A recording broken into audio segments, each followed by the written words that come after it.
Hello friends, welcome back to my channel advance English 101। Friends, आज की इस video में वुड के जितने भी वुड से बनने वाले स्ट्रक्चर्स हैं उन सारे स्ट्रक्चर्स को आज हम लोग सीखेंगे और उस पर एक से बढ़कर एक सेंटेंस बनाकर प्रैक्टिस करने की कोशिश भी करेंगे, प्रैक्टिस भी करेंगे। इस वीडियो को शुरू करने से पहले मैं आपसे एक रिक्वेस्ट करना चाहूँगा। अभी तक आपने इस चैनल को सब्सक्राइब नहीं किया है तो इसे प्लीज़ सब्सक्राइब ज़रूर करें, लाइक करें, शेयर करें और वीडियो देखने के बाद कमेंट ज़रूर करें। कमेंट के माध्यम से ये ज़रूर बताएं ये वीडियो आपको कैसा लगा, ताकि आने वाले दिनों में इससे भी बढ़कर यानी एक से बढ़कर एक वीडियो और स्ट्रक्चर आपके लिए लेकर मैं आ सकूं। आज के इस वीडियो में हम लोग वुड से रिलेटेड जो स्ट्रक्चर सीखने वाले हैं उसमें सबसे पहला स्ट्रक्चर हमारा होगा वुड का यूज़ होता है जब भी कोई काम करने की बात कही जाए, जब भी ये कहा जाए कि बीते समय में सब्जेक्ट कोई काम किया करता था। इसके लिए आमतौर से हम लोग यूज्ड टू प्लस वर्ब की फर्स्ट फॉर्म का यूज़ करते हैं, लेकिन फॉर योर काइंड इन्फॉर्मेशन आज से आप ये भी जान लें कि वुड प्लस वर्ब की फर्स्ट फॉर्म का भी हम लोग इस सेंटेंस के लिए यूज़ करते हैं। जैसे मैं उससे मिलने जाया करता था, I would go there to meet him. ऐसा हम लोग सेंटेंस बनाना सीखेंगे आज और अभी। चलिए शुरू करते हैं और देखते हैं हमारा पहला ये स्ट्रक्चर यूज़ करते हैं। स्ट्रक्चर्स की बात करें तो इसका स्ट्रक्चर्स कुछ इस प्रकार से है। Subject plus would plus verb की first form plus object plus other word. और यूज्ड टू की बात करें तो subject plus used to plus verb का first form plus object plus other words. Sentence की बात करें तो आज का हमारा पहला सेंटेंस ये रहा। जब वह बीमार थी तब मैं हर दिन 2 किलोमीटर पैदल चल कर उससे मिलने जाया करता था। Every day when she was sick then I used to go 2 kilometers on foot to see her. Every day when I was sick, then I would go 2 kilometers on foot to see her. जब मैं छोटा बच्चा था तब school जाने से पहले मेरे पिताजी हर दिन मुझे 1 रुपये दिया करते थे। When I was a small child, my father would give me 1 rupee every day before going to school। और मेरी माँ मुझे लंच बॉक्स दिया करती थी। And my mother used to give lunch box।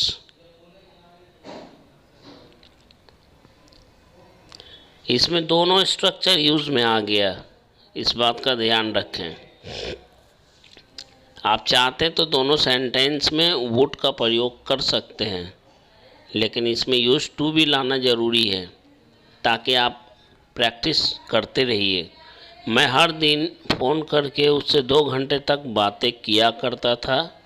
Every day I would या I use to talk to her for 2 hours after ringing up.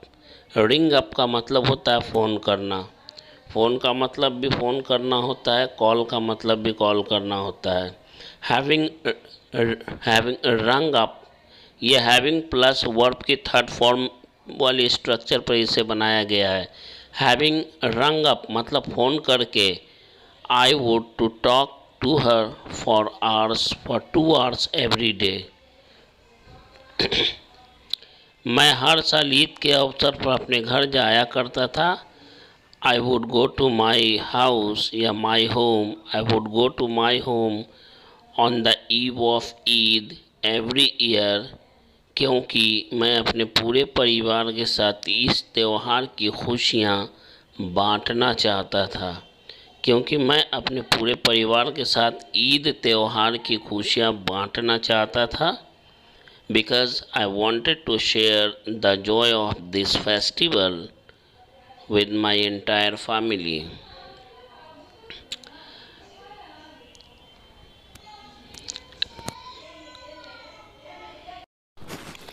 Next sentence, next structure would have plus noun।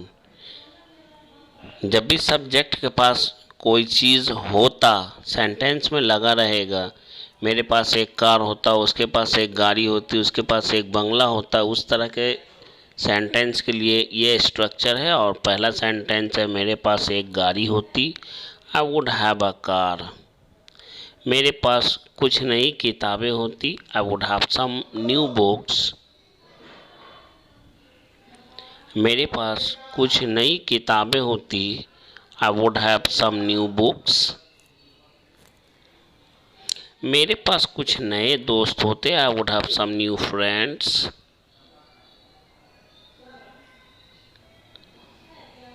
मेरे पास कुछ नए दोस्त होते, I would have some new friends.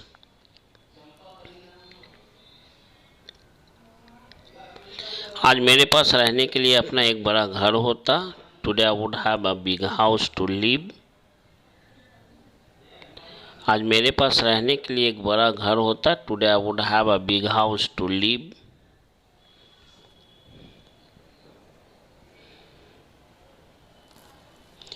मेरे परिवार के भरण पोषण के लिए आज मेरे पास एक सरकारी नौकरी होती या होता, I would have a government job for upbringing my family today.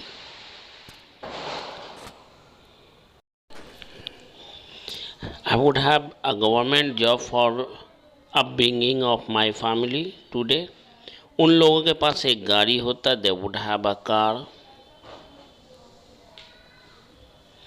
उन लोगों के पास एक गाड़ी होती, they would have a car.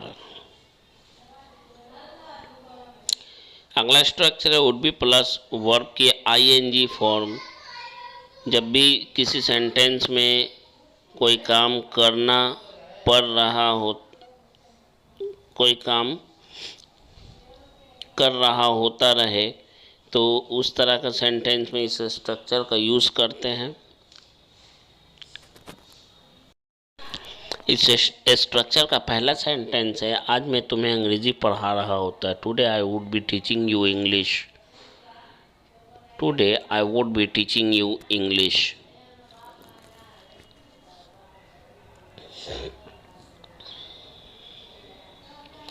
आज मैं वहाँ जा रहा होता, today I would be going there. आज मैं वहाँ जा रहा होता, today I would be going there. जम कर प्रैक्टिस कीजिएगा इस पर, आज की इस वीडियो पर जम के प्रैक्टिस कीजिएगा। आज तुम अपने माता पिता की सेवा कर रहे होते, today you would be serving your parents. Today you would be serving your parents. Today को लास्ट में लिखें या टुडे को सेंटेंस के पहले लिखें। पहले लिखते हैं तो कॉमा देना पड़ेगा, लास्ट में लिखें तो कोई कॉमा नहीं देना पड़ेगा। Today you would be serving your parents. आज वे लोग हमारे देश की रक्षा कर रहे होते, today they would be defending our country. Today they would be defending our country today. Defend का मतलब होता है बचाव करना, रक्षा करना। आज वो उसकी मदद कर रहा होता, he would be helping her today या he would be helping him today. क्योंकि यहाँ पे ये मेंशन नहीं किया हुआ है कि ये सेंटेंस किसके लिए बोला गया, लड़की के लिए या लड़का के लिए। आप जो भी चाहें बोल सकते हैं, हर और हिम दोनों में से कोई एक भी। आज वह सड़कों पर भीख मांग रहा होता, he would B begging on the road today. He would B begging on the road today. Bag का मतलब होता है भीख मांगना या प्रार्थना करना। भीख मांगना के लिए एक और वर्ड है bag the arms, ALMS, AIIMS, जिसका मतलब होता है भिक्षा। बेग का मतलब होता है मांगना या भीख मांगना या प्रार्थना करना। अगला स्ट्रक्चर है इफ़ या I wish plus subject plus had plus. आइए सेंटेंस देखते हैं। काश मेरे पास अपनी एक कार होती, if I had a car, तो के लिए कॉमा है, मैं अपनी कार से तुम्हारे घर ले जाता, I would take you to your home और house by your car, by my car. मैं ये बात अच्छी तरह से जानता हूँ। I know it betterly that, मैं ये बात बेहतर तरीके से जानता हूँ। If you had one more house, अगर आपके पास एक और घर होता, you would give it to me on rent.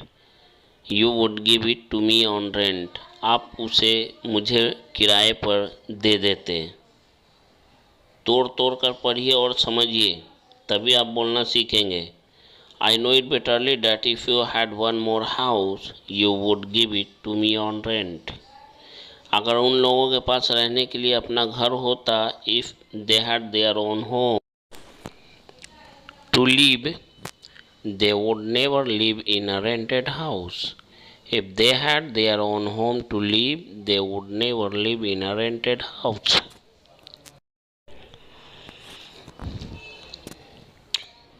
हमारे चैनल को सब्सक्राइब ज़रूर करें आप लोग वीडियो देखते हैं, मैं आप लोगों के लिए ही इतना मेहनत करता हूँ। प्लीज़ यार इसे सब्सक्राइब करें। अगला सेंटेंस है, अगर मेरे पास ढेर सारे रुपये होते तो मैं भी ज़मीन खरीद कर अपना घर बनवा लेता। If I had also a lot of money, I would also get my own house built after buying land. ज़मीन खरीद कर घर बनवा लेता, इसका मतलब यही होता है।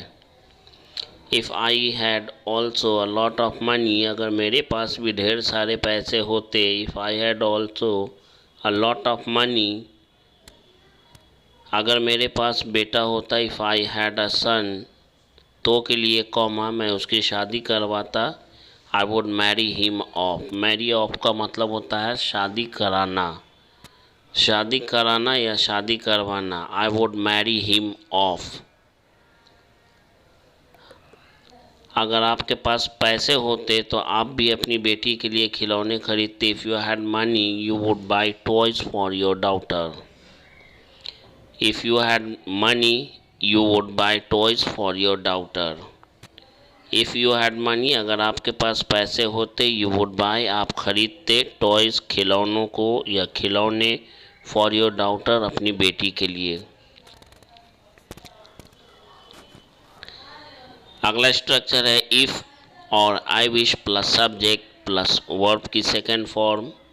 ये हमारा फर्स्ट पार्ट, सेंटेंस का फर्स्ट पार्ट के लिए है, उसके बाद कॉमा है। दूसरा सेंटेंस है subject plus would plus also plus verb की फर्स्ट फॉर्म। आइए और इसका देखते हैं एग्जाम्पल। अगर वह मेरे पास आता तो मैं उसकी मदद करता। If he came to me, I would help him. If he came to me, I would help him. इसको इस तरह से भी बोल सकते हैं इफ़ ही हैड, ये मैं आगे पढ़ाऊँगा। If he had come to me, I would help him. दूसरा तरीका बोलने का उसका ये भी है उस सेंटेंस का। अगर तुम मुझे पढ़ने के लिए अपनी कुछ किताबें देते तो मैं परीक्षा में पास हो जाता। If you gave me your some books to read, I would pass that exam. If you gave me your some books to read, I would pass the exam. अगर वह लड़का स्पोकन बैच के final debate competition में भाग लेता। If that boy participated in final debate competition of A spoken batch, he would also get medal from sir. He would also get medal, उसे भी मिलता। get, he would also get medal from sir या by sir, तो sir द्वारा या sir से उसे भी मेडल मिलता। अगर वह लड़की थोड़ी देर रुक जाती। If that girl stayed for a little while या for a short time, I would teach her two more structures, मैं उसे 2 स्ट्रक्चर और पढ़ाता। If that girl stayed for a little while, I would teach her 2 more structures, अगर मैं वहाँ जाता तो पुलिस मुझे पकड़ लेती। If I went there, police would arrest me, अगर मैं वहाँ जाता तो पुलिस मुझे अरेस्ट कर लेती। If I went there, police would arrest me, police मुझे पकड़ लेती। अगला स्ट्रक्चर है इफ़ आई विश या if plus subject plus verb plus a और an, noun, adjective, place plus plural plus subject plus would plus also plus verb की first form. ये दो पार्ट में होता है इस तरह का सेंटेंस। देखिए, काश में पक्षी होता, ये एक पार्ट है। तो मैं उड़कर तुम्हारे पास आ जाता है, ये सेकंड सेंटेंस का सेकंड पार्ट है। I wish you were here, I would come to you by flying. By flying का मतलब होता है उड़कर। अगर मैं एक डॉक्टर होता, if I were a doctor, I would be treating the poor for free. मैं गरीबों की मुफ्त में इलाज करता। सब्जेक्ट प्लस वर्ब का use plus subject plus verb plus noun का यूज़ उस तरह का सेंटेंस में करते हैं जिसमें सब्जेक्ट अपने बारे में कुछ बोलता है कि काश मैं एक परिंदा होता, काश मैं पक्षी होता, काश मैं एक डॉक्टर होता। इस तरह के सेंटेंस के लिए वर्ब का यूज़ किया जाता है। काश मैं एक पक्षी होता तो आकाश में तुम्हारे साथ उड़ता। I wish I were a bird, I would fly in the sky with you.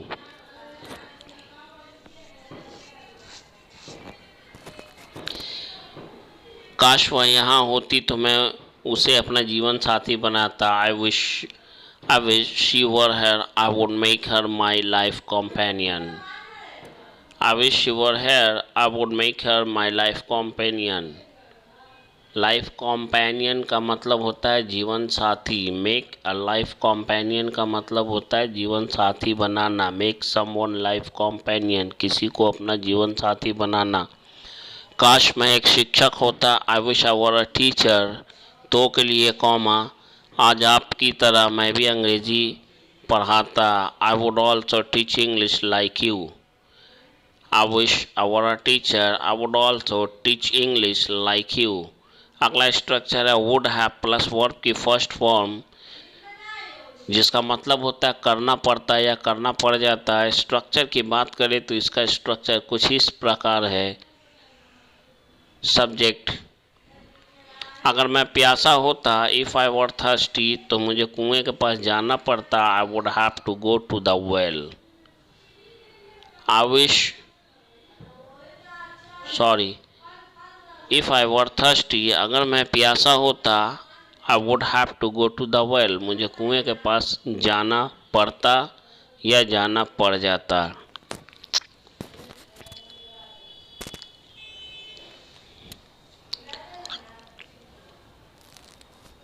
अगर वह लड़की जवान होती, if that girl were young, I would have to marry her, मुझे उससे शादी करनी पड़ती या मुझे उससे शादी करनी पड़ जाती। If that girl were young, I would have to marry her, I would have to marry her, मुझे उससे शादी करनी पड़ जाती। काश आप मुझे इनवाइट करते, I wish you invited me, या I wish you had invited me. अभी ये स्ट्रक्चर पढ़ाना बाकी है जो मैं बोल रहा हूँ। आई विश यू हैड इनवाइटेड मी।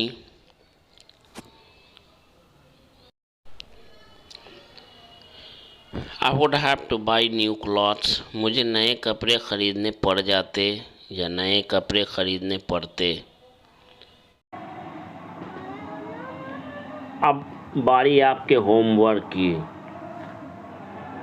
आपने वुड से रिलेटेड कितने स्ट्रक्चर को सीखा या आप सीख पाए, ये आपके इम्तिहान की घड़ी, परीक्षा की घड़ी आपकी आ चुकी है। पहला सेंटेंस, मैं हमेशा मिलने के लिए उसे अकेले और सुनसान जगह पर बुलाया करता था। नेक्स्ट है काश मेरे पास एक महंगी गाड़ी होती। नेक्स्ट है आपको उसे कल पीटना पड़ जाता।